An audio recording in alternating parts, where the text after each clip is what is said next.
3 critiques pour cette semaine? Draghi, t'es malade? Vous demanderez-vous. Non, je ne suis pas malade. Je suis juste fou de rage.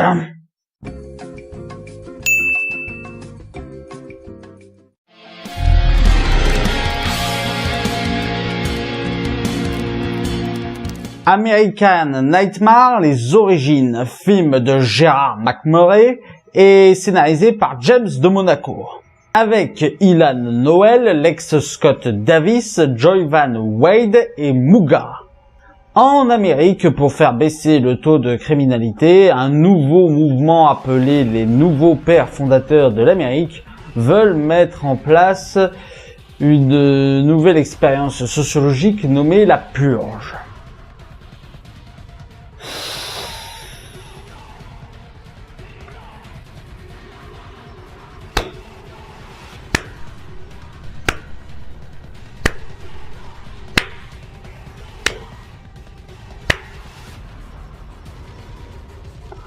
Bravo.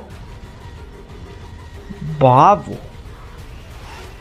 Je pensais qu'on n'aurait pas eu pire que 50 nuances plus claires cette année. Bah putain, vous avez réussi à me surprendre. Ce film est complètement à chier. Et si vous en doutiez pas, il y aura des spoilers. De toute façon, je sais pas comment je pourrais vous gâcher un quelconque plaisir devant cette merde. Avant d'attaquer la critique, il faut parler des 3 films précédents.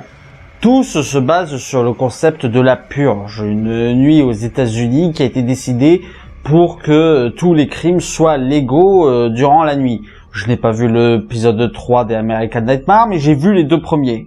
Le premier était très mauvais et le deuxième s'en sortait déjà beaucoup mieux parce qu'il exploitait beaucoup mieux son concept. Parce qu'en soi, le concept de la purge, il est génial. C'est un concept qui permet d'explorer des thématiques du style la nature humaine, quel est le véritable visage des gens qui nous côtoient, quel monstre on a tous en chacun de nous.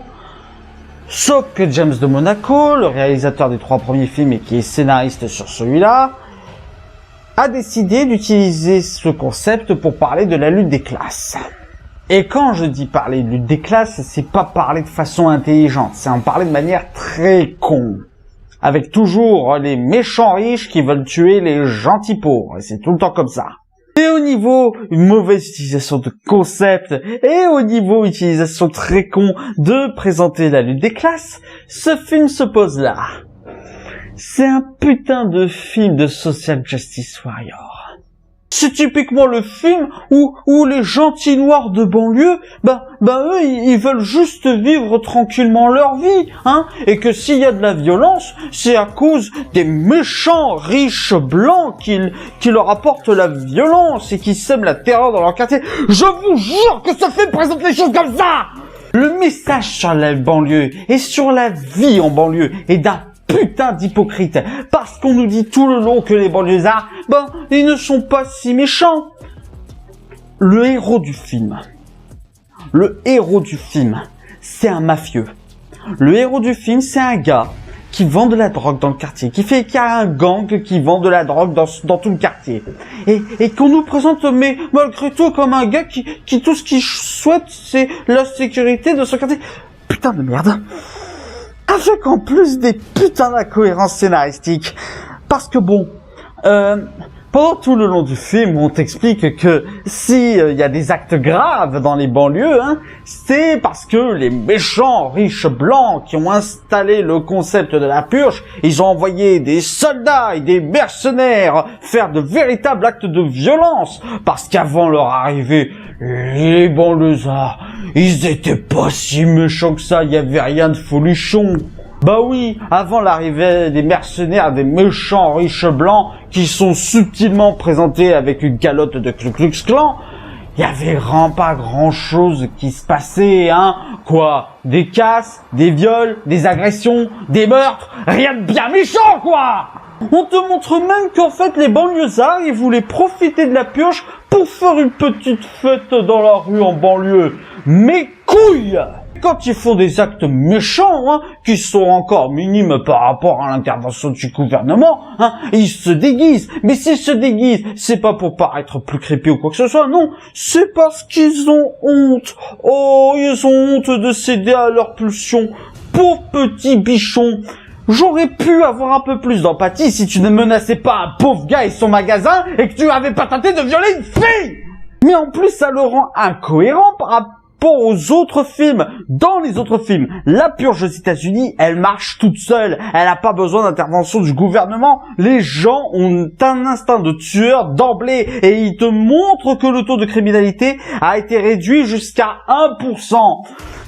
Alors, si tu veux m'expliquer qu'en fait, tout ça, ça a été un mensonge du gouvernement, t'es en train de me dire que tout ce que tu m'as raconté pendant 3 autres films, bah c'était de la merde. Et puis, sachant que ce film est un préquel à la saga, et qu'il y a quand même pas mal de survivants à la purge qu'on nous montre, eh ben, on pourrait se dire que dans les autres films, ils chercheraient un peu à dénoncer tout ça. Mais non, on n'en entend plus jamais parler, comme c'est pratique.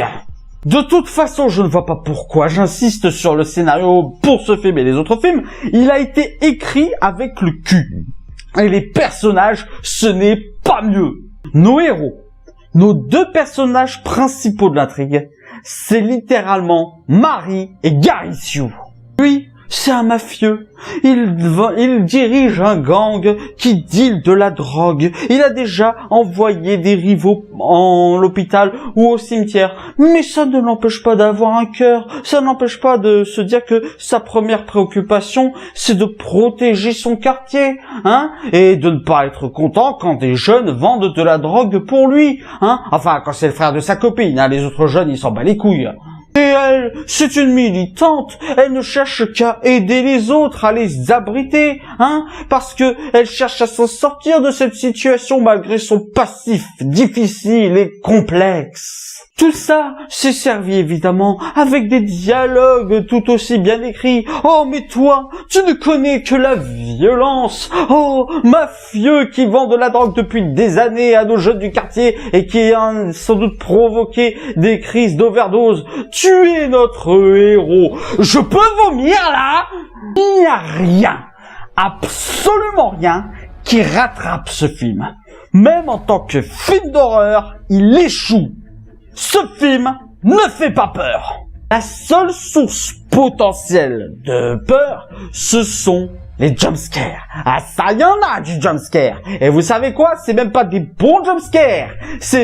Ils arrivent à louper des jumpscares.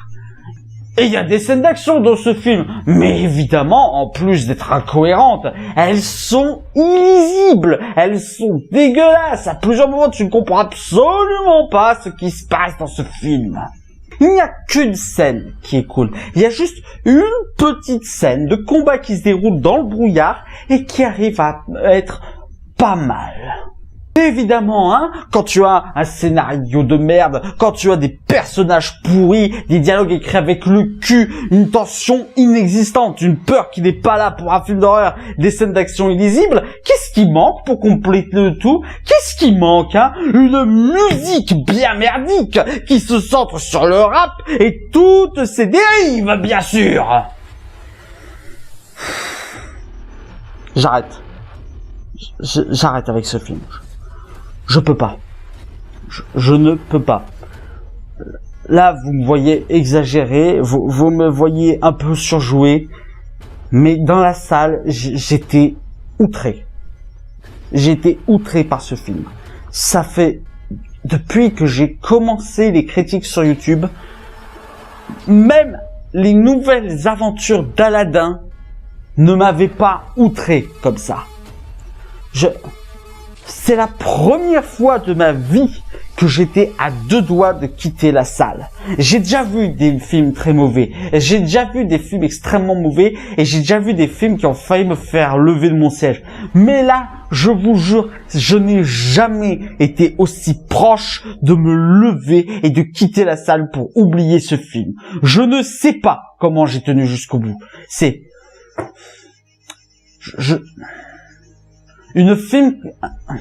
Un film comme ça, c'est une honte. Et n'allez pas le voir. N'allez surtout pas voir cette merde. N'allez surtout pas voir American Nightmare 4 parce que je vous jure, c'est une perte de temps, de fric abyssal pour un film médiocre. C'était la critique d'American Nightmare 4. J'espère qu'elle vous aura plu. N'hésitez pas à mettre un pouce vert si c'est le cas et à partager sur les réseaux sociaux. D'ici là, allez au cinéma. Ciao.